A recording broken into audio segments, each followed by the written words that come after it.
Get my 6. What's up, everybody? I wasn't here to make a video yesterday because I was somewhere very special, witnessing something very special that involves some very special people, and I just want to talk to you about it today. Last week, my wife and I were binge watching season 4 of Goliath, the Billy Bob Thornton show that is an Amazon original, not sponsored. Just we like that show. We've seen the last 3 seasons. The 4th season came out last week, so we're binge watching it, and we get a text from our good friend Will, and Will let us know that a couple days later he was going to be retiring from the United States Army, and they were holding a ceremony for him down at Fort Lee, which is in Hopewell, Virginia, about almost 2 hours from us east. And he asked if we would like to attend. I got goosebumps. I've never been asked to attend a military retirement ceremony, even though I served for 6 years, and I know a lot of folks who were in the service. And my wife said, "Oh shoot, that's the day we have to have our truck worked on." Oh, I shouldn't have said that because now I have to explain. I'll do it quickly, 20 seconds or less. You can put this in the file of stupid things smart people do, all right? And I'm not claiming to be the smartest guy in the room. I'm like of average intelligence. Okay, so put it in the file of stupid things average intelligent guys do. I was washing my truck last weekend, and I had one of those sponges you do dishes with. It's yellow and spongy on one side and kind of like green and very abrasive on the other. So I'm washing my truck, doing the front panel on the driver's side, and I'm like, "Oh, this is going to be so clean. It's always so clean. It's going to be cleaner." And I'm like, what am I doing here? I noticed scratches, and I sprayed it off, and I realized I just scratched up the whole front corner panel of my truck and the left side of the driver's side of the hood. So good news is it can be buffed out. It's about a 5-hour process. They're just going to buff the whole truck. So we had an appointment scheduled for Thursday, the day our friend Will was graduating as a major in the United States Army. And so my wife said, "Oh shoot, we have that appointment." And I said, "We're going to reschedule. We're not going to miss this." Okay, number one, Will's a wonderful friend of ours. Number two, having served, it's certainly not as long as Will. He served for 27 years. He and I are the same age. I'm like 3 months older than him, I think, but we graduated high school the same year, 1992. He's from American Forks, Utah. Beautiful place. I've been there before. And, of course, I'm from West by God, Virginia. So opposite sides of the country, similar in age, a lot of stuff in common. The biggest being is we've made sacrifices, especially him, way more than me. Most people don't. So I wasn't going to miss this. So we ended up rescheduling that appointment so we could go spend yesterday at his retirement ceremony. Will wasn't the only one retiring. Major Vogan, he gave me permission to say his name. The others didn't. There were 2 other people that were retiring, and they didn't give me permission to say their name. So I certainly hope that First Sergeant Tiffany Curry, who retired yesterday, and Sergeant First Class Palio de Vega don't mind that I mention their names. But I wanted to because they're worthy and they're deserving. When we were on our way down there to Fort Lee, it occurred to me that this would be the first time I've stepped foot on a military base, a U.S. Army post, since I left the Army. It's been more than a decade since I've stepped foot on a post. And it just brought back a lot of memories. A lot. But I will tell you, it was one of the best decisions we made to go to this ceremony and watch our friend Will, Major Vogan, retire. Full Bird Colonel Timothy R. Zetterwall was in attendance. He was there. And we were sitting, it was really neat. It was done in an auditorium, and there were 3 retirees, so they had like the auditorium the seating cut off into thirds, and so Will's supporters, friends, family, whatnot was here. The other family, then the other family was here. This full bird colonel, Zetterwall, comes up to me and my wife and our son Daniel. He went with us too. He missed school for this, and this is worth missing school for, something like this. And he's friends with Will and his wife Janice, who was a lieutenant colonel in the Army, and their sons, Thomas and Alex. Hey guys, shout out if you're watching. This lieutenant, or full bird colonel came to us, and he spent about 10 or 15 minutes talking to us. And it was really amazing because Colonel Zetterwall was from Seattle, and he had been stationed at Fort Lewis, which is now Fort Lewis McChord. I spent time there. I used to live out there in that area, and so we had that rapport going with, he loved the area because that's his hometown, and I get all that, but I was just talking about how I could never stand the rain, because I'm from, Appalachistan originally, but I left Appalachistan in 1998 when I graduated college, and minus the 10 years I was overseas, I've lived here in sunny Virginia, Central Virginia, for many years. And when I was out there in the Pacific Northwest, this is so appropriate. I saw a bumper sticker once that said, "Here's how you can tell what season it is in Washington." That's where I lived, Washington State, or the Pacific Northwest. It said, if the rain is warm, it's summer. If the rain is cold, it's winter. And I found that to be true. I remember sitting wherever I was living at the time, watching outside, waiting for that 1 hour every afternoon when the rain would stop so I could go out and run without running in the rain. And it was beautiful for that 1 hour when it stopped, the clouds parted, and the sun came out. It's like, wow, this is great. It's like Virginia in the spring. Even though it was the middle of summer, there's no humidity. But I just couldn't, and even Will, my buddy Will, who still has a house in Washington. They bought a house in Washington. And Will and Janice, I hope this isn't TMI to potentially millions of people here, but they came to Virginia. That was their next duty station. Will was second in command here at U.V.A. with the ROTC program while he was here.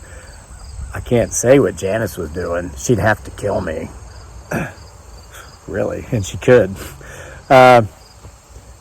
They came to Virginia and like, oh, darn, why did we buy that house in Washington? Because they fell in love with the place. Everybody, they say Virginia is for lovers. You come spend some time here, you'll find that, Virginia is for lovers of Virginia because it's just a wonderful place. So, I want to point out some irony about the colonel coming over to talk to us. I spent 6 years in the Army, and I saw a few full bird colonels, and here's the entirety of the conversations I had with them. They were one-sided conversations. I was an E4 specialist, okay? My conversations with colonels back then consisted of, "Morning, sir," or "Good afternoon, sir." And they would, return the salute. I don't even think they spoke. Whatever. So it was like I was getting goosebumps, This guy was actually talking to us for like 10 minutes probably. And I met a guy, I'm going to give a shout out here, just spoke to him briefly. My wife talked to him more than I did because she was talking to him while I was talking to the colonel. We met Master Sergeant Simmons, also associated with the ROTC here at UVA. I found out, my buddy Will told me later, we took Will out for dinner after his ceremony. That guy, Master Sergeant Simmons, when he was an E6, was the NCO, non-commissioned officer of the year for the entire United States Army. He was a Ranger, infantryman, 3rd Battalion Rangers, had served as a first sergeant, now he's a master sergeant. Wow. I mean, this is the kind of guy to make movies out of. You know what I'm saying? I mean, it was just, I'm getting goosebumps thinking about it. So, we were so happy to be there. We were so honored to be asked to be there. No way we'd miss it, and we didn't miss it. We went in support of our friend Will. And we felt especially good about being able to do this because, unfortunately, Will's wife, Janice, and their sons, Thomas and Alex, weren't able to attend because they're out in California. You see, Will's retiring, but his wife, who, again, is a lieutenant colonel, just took over command, or is getting ready to take over command of a new post in Fresno, California. So she's still out there actively serving her country, our country. And so she couldn't be there. We got video footage, and there was a fake book link. Fake book. I call it fake book. Most people call it Facebook. So it was live streamed, and Will's family was able to watch it that way. Before the ceremony, they played a video, and I've spent the last hour trying to find this video on YouTube and trying to find the text of this video. Googling it, and I couldn't find it. So I'm going to try to do this verbatim by memory, what this video said. I'm sure it was a video that the Army probably uses for recruitment purposes. This video really touched me, and the message that it brought, I would hope would touch every American. The video was in essence this. It was talking about how those of us who served in the Army, it was Army, but the military, if you were Air Force, Navy, Marines, Coast Guard, this would hold true. It talked about Americanism, okay, and what that means. And the video pointed out how it doesn't matter if you're white, if you're black, if you're Asian, if you're Latino or Latina, or any other ethnicity. That doesn't matter, because in the Army, we're all one team. And in America, it's supposed to be the same. It doesn't matter, the video went on to say, if you come from wealth. A lot of people are born into wealth. Or if you come from a very meager beginning. You're born into nothing as far as finances go. Or if you're somewhere in between. Matters not if you're a known figure, or if outside of your small group of friends and family, you're relatively unknown. None of this stuff matters. What matters, we all wear the same uniform. We all fight under the colors of the U.S. flag, red, white, and blue. We all bleed red. It didn't say that in the video, but, in the Army, that was one of our things. We all bleed red. Doesn't matter if my battle buddy's black. Doesn't matter if my battle buddy is Asian, Latino, another white guy or girl. We all bleed red. We're fighting for one purpose, one mission, and that is to defend the United States Constitution against all enemies, be they foreign or domestic. Okay?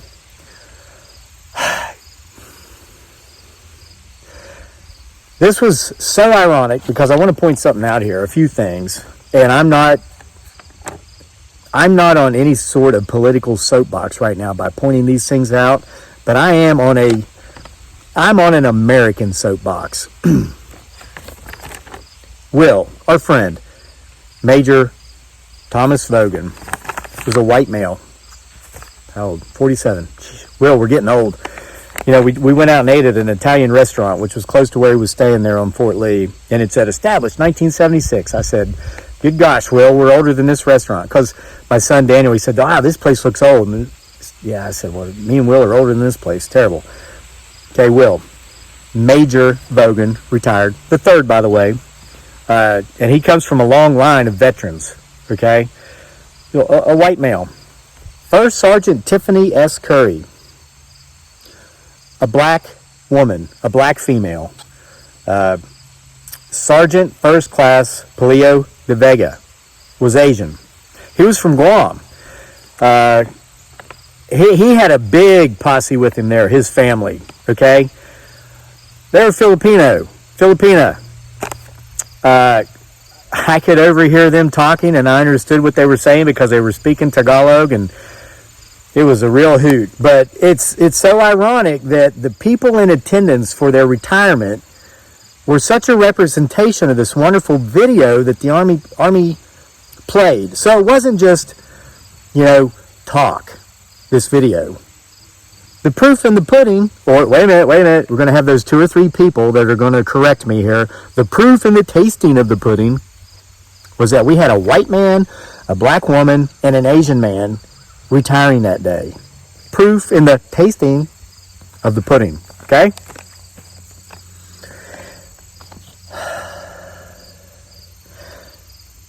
The Army gets it. The military gets it. When I was in Iraq, I proudly served with men and women of various ethnicities, races, cultural backgrounds. I went to basic training with a guy from Taiwan. I served with homosexuals who I knew had my back if my life were in danger. If we were to come under attack, they would fight to the death to protect my life. Because we all bleed red, and we get it. We got it.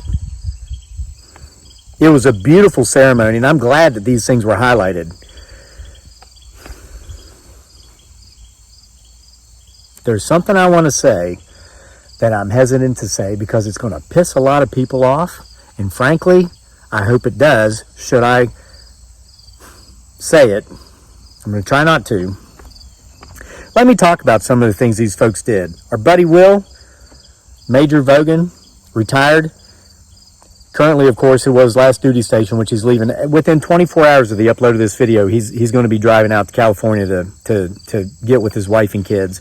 And Nanai, Janice's mom, which I'll tell you, when it comes to family, Filipinos get it right. That's what I'll say. Will's wife is a Filipina. Get this, Lieutenant Colonel in the United States Army, multiple deployments. She was petitioned to come to the U.S. by her parents when she was 3. It took until she was 11 to get here. She came here, learned English here. First 11 years of her life was spent in third world adjunct poverty. Something people in this country, let me tell you this.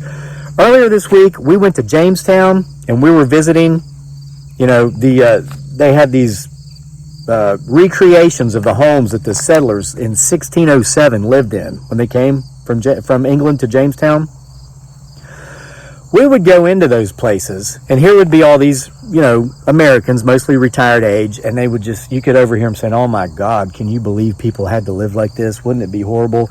I couldn't imagine what life was like 400 years ago." We come in, my wife looks around and says, "Wow." My wife, who is a Filipina and spent the first 28 years of her life in the Philippines, looked around and she goes, "Oh my gosh, honey, this is beautiful. This is better than the house I grew up in." True story. And those Americans were looking at her. And some of them who had overheard her asked where she was from, and she said, "I'm from the Philippines." This is what Janice knew the first 11 years of her life. Came here, Lieutenant Colonel Vogan, I should say. Put herself through college by way of the GI Bill. Committed to the U.S. Army through that GI Bill, and has been serving her country ever since. And she's just a few years younger than me. She's 40. I don't want to make her older than she is, okay? Multiple combat tours, multiple injuries. Her body, like her husband Will's, is beat to hell. But she's out there every day fighting for the red, white, and blue. And guess what? She wasn't even born here. And yeah, I guess she's brown. She's Asian. Here's what I didn't want to say, but I'm going to say it anyway. No disrespect to you retirees. A few years ago, we had a troll here on our channel that was relentless. Relentless. To the point to where, listen, I have a lot of contacts in a lot of places. I contacted a contact, and I said, "I need you to find something out for me." And he said, "What's that?" And I said, "There's this relentless troll I've banned repeatedly who keeps coming back, with another fake profile, but with the same name and everything, so I'd understand it was them."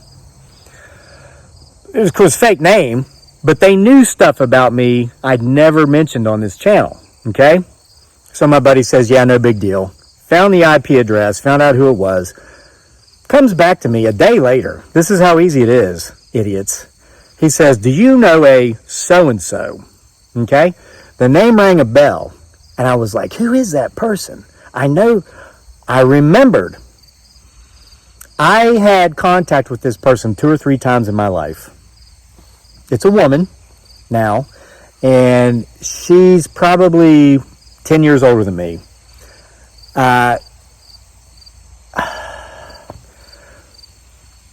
It's someone that I didn't really know. I was a kid. The last time I saw this person, I would have been about 10. They would have been about 20. She knew my parents more than me. I'll just put it like that. I don't want to say what sort of relation this person had with my family, but that's how I knew who this person was. And I said, yeah, I know who this person is. Why is that? And he said, well, this is your troll. I was like, I don't get it. Why? I mean, it's like they wanted me to just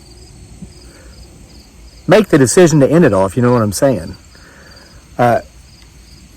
So my man did a little more research, and basically he came up with me with a file this thick, said, I think this is why. It was her posts on social media, like Facebook. He said, we can prosecute for stalking under stalking laws. What say you? I went through the stuff. It basically boils down to this. To make this long story shorter, she's absolutely miserable. She was raised and grew up in a very, very, very backwoods rural part of Appalachistan. She never left. She's miserable. And through me, she just saw somebody from her past that wasn't miserable, who isn't miserable, who loves every minute of life, who wakes up at 5 o'clock in the morning, no matter how late he went to bed the night before, and jumps out of bed because he's so excited to live life, and it drove her nuts. So she stalked me, and she harassed me for a long time until we found out my man took care of it. We didn't have to deal with her anymore. But the copies of the posts she was making on her social media accounts, it was all racist. This woman who's miserable, who lives in a very rural area, who never left, hates people of color, and particularly people who come to our country from other countries, immigrants. She spreads fake news, false narratives, misinformation through social media, like so many of these people do. Somehow I got on her radar. Hey, when you get 2 million to 5.5 million views a month on YouTube, people are gonna see you that know who you are. Maybe it was 30 years ago, 40 years ago, and this is just gonna happen. I saw that this woman was so filled with hate, bitterness, and misery. I felt so sorry for her. I told my man, no, let's not pursue it. Just make sure she leaves us alone. And he did. He did. I thought of her yesterday as I watched this ceremony, and I thought of her as I think of my friend Janice, Lieutenant Colonel Vogan, who was not born in America, who came to America at 11, who had to learn English, who has done more for America than this piece of crap that was trolling us so hard has ever done or will ever do. Listen, just because you were born here means nothing. That's great. I'm glad you were. Lieutenant Colonel Vogan has done more to earn her right to be an American than you have. Period. Being born here, you had no say in that. Being away from your parents until you were 11 while they were petitioning to bring you over? Could you imagine? Being away from your spouse, like the spouses of all three retirees. These people are heroes too. The husband of the first sergeant, the wives of the sergeant first class and Major Vogan. These people are heroes too, because while their spouse is deployed, they're both mother and father. Their children are heroes. They have to go to bed every night wondering if mommy and daddy's even coming home. Will deployed 4 times, twice to Iraq, twice to Afghanistan. There were 10 deployments combined between these 3 individuals that retired yesterday. 10 years in war zones among 3 people. Okay? Sergeant First Class De Silva from Guam, U.S. territory, but obviously ancestry going back to the Philippines. After the ceremony, we were given an opportunity to take pictures of our friends, and I watched. We were getting ready to leave, but something caught my eye. Sergeant First Class De Silva's family, big family. He must have had 30 people with him. They were taking pictures of him and of themselves with him, but they were also doing something else. Okay? These folks who were speaking Tagalog, which leads me to believe, well, they're Filipinos and Filipinas, were taking pictures of themselves with the U.S. flag and with the United States Army emblem on that stage because they were proud to be in America. They were proud to be Americans, and they know what it's like not to be born into that situation. They know what it's like to have to earn your right, like my wife did, to be an American, to go through the process, to get here legally,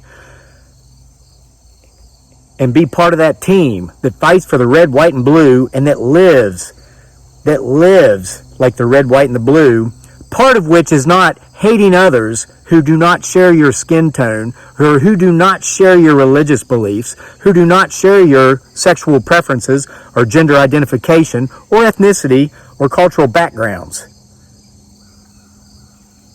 We are one America.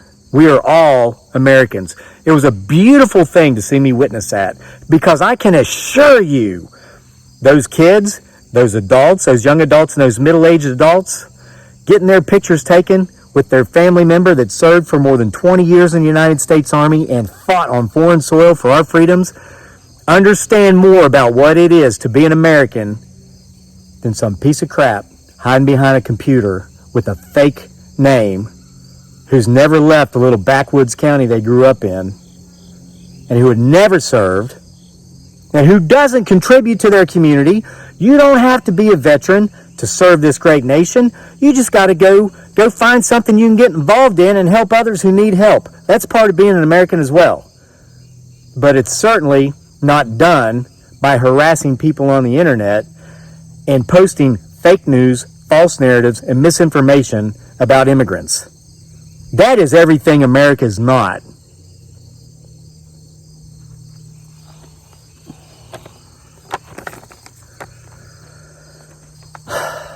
Will, I know you're watching this. I want to congratulate you again for your retirement. And I want to thank you deeply for inviting us to that ceremony. That was one of the most amazing things we've been to. Again, First Sergeant Tiffany Curry and Sergeant First Class De Vega. I hope you're not offended that I mentioned your name, or Master Sergeant Simmons and Colonel Zetterwall. You know, this is just what I do. I tell stories, and I hope people get something out of it. There is but one race. It's called the human race.